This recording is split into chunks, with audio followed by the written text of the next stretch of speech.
The lawsuit between the parents of Gabby Petito and Brian Laundrie is allowed to move forward, but how exactly did this happen and what does it mean? Attorney Katherine Lizardo discusses. Plus, a jury has been selected in the trial of Parkland shooter Nicholas Cruz, and they will now have to make a life or death choice. Criminal defense attorney and former prosecutor Josh Ritter joins to preview what the jury may ultimately decide. And Ricky Martin's hit with a major lawsuit that hints at some problematic behavior, but what exactly is this secret dirt on the pop star? Entertainment attorney Mitra Ahurian breaks it down. Welcome to Sidebar, presented by Law and Crime. I'm Jesse Weber.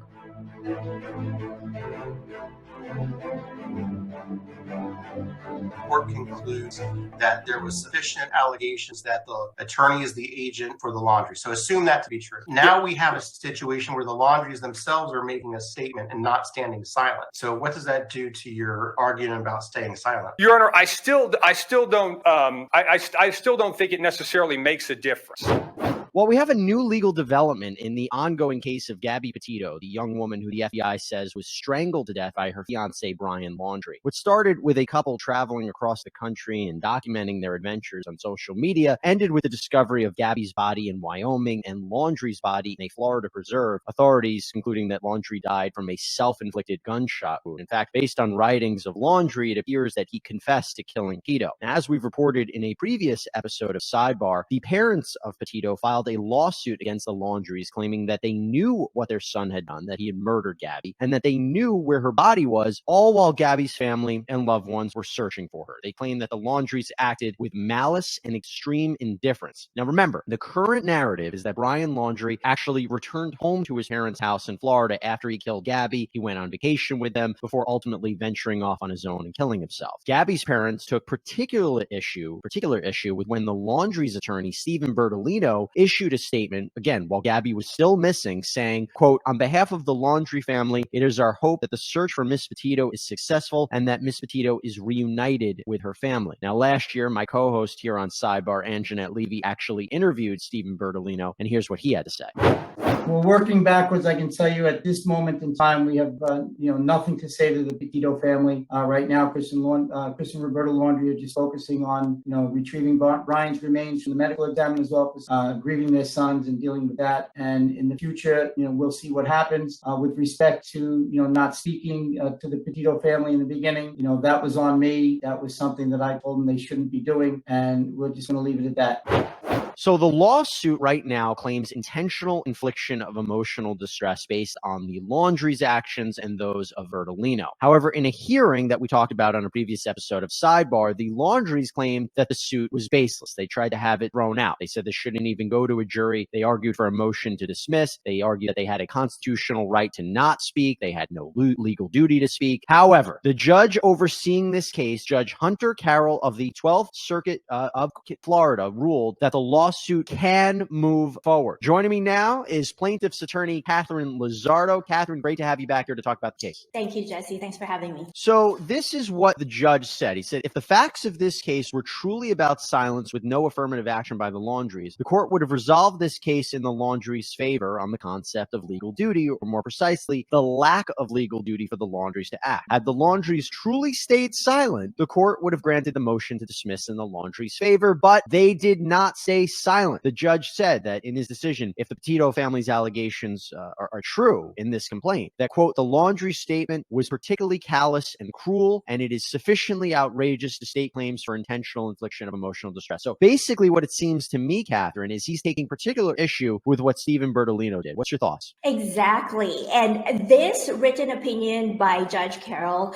it really changes the framework of the Petito's case now. If I'm the Petito's lawyer, I would change the theme of my case to what this opinion is. As you mentioned, Judge Carroll actually said that there is no legal duty for the Laundries to do anything, to say anything. And I thought that was huge because that was the central issue during the motion to dismiss. Did they or did they not have a legal duty to tell the Petito if they knew what happened to Gabby's body and that she was already dead? And here the judge actually said, no, they did not have a legal duty. But the judge went further, that that because of the Laundries lawyer statement, Steve Bertolino, that now it's a whole completely different case as to whether or not that statement rises to the claim of intentional infliction of emotional distress. So the focus now is on the lawyer's statement. I have to say, as a lawyer myself, and you're a lawyer yourself too, I think all lawyers should be having this case on their radar, because now a lawyer's statement can be imputed to their client, and it generally is, because we're the agent of our clients. But to what extent does your statement as a lawyer affect your client, and now leads to a civil action and potentially lead to a criminal charge against them? So it's funny you should say that, because the judge in this case during that motion to dismiss hearing said, well, didn't we just cover the Johnny Depp Amber Heard trial where the statements of an attorney are imputed to the client, meaning Johnny Depp's attorney, Adam Waldman? And even the language that the judge used in this hearing suggested he was ready to hold the Laundries responsible for what Stephen Bertolino said. Now, I do want to read you something. This is coming in as we're recording this. Anjanette Levy reached out to Stephen Bertolino to get reaction for what the judge's decision was. And this is what he wrote. Chris and Roberta Laundrie and myself are disappointed with Judge Carroll's decision to deny the motion and allow this lawsuit to proceed. Judge Carroll points out that the September 14, 2021 statement, standing alone, does not suggest outrage, but within the context of the other allegations in the case, the plaintiffs have met the threshold to go forward to the next phase. The Laundries will continue to use all available legal means to preserve their rights. So what does that tell you about what he thinks about the statement? And also, does that kind of give you a preview of how they might defend themselves in this civil action? Yeah, what that tells me about his statement is that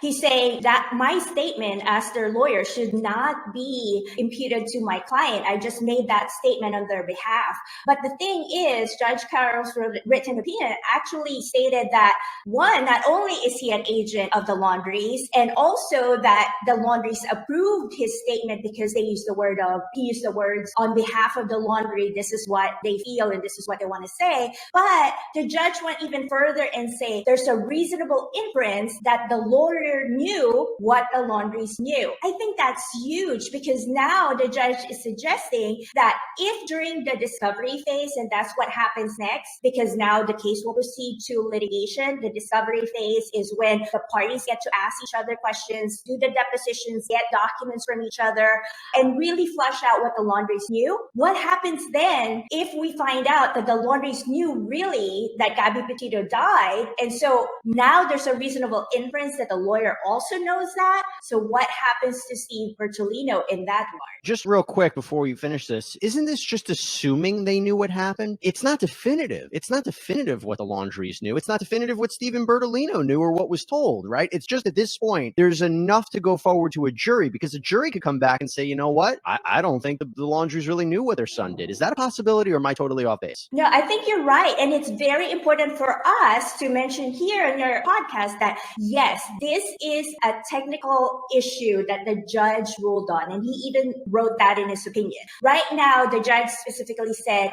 I'm not saying what happened to Gabby Petito. My ruling is not about that. I'm not saying what the Laundries knew. My ruling is not about that. It's only that there's enough allegations within the four corners of the complaint to bring this to the next level. Because we're at the beginning stage of the litigation, which is the pleading stage. And that means that the judge had to liberally construe, or basically be more favorable to the Petito. That's just the laws, just so that they can have the chance to bring their claim in court and conduct the discovery they need to know exactly what happens. And you're right. If this goes to trial, or when this goes to trial, the jury might say, no, everything is just reasonable inference and the Laundries didn't know anything. So it's a long battle. It'll take some years. Katherine Lizardo, so much as always. Thank you for having me.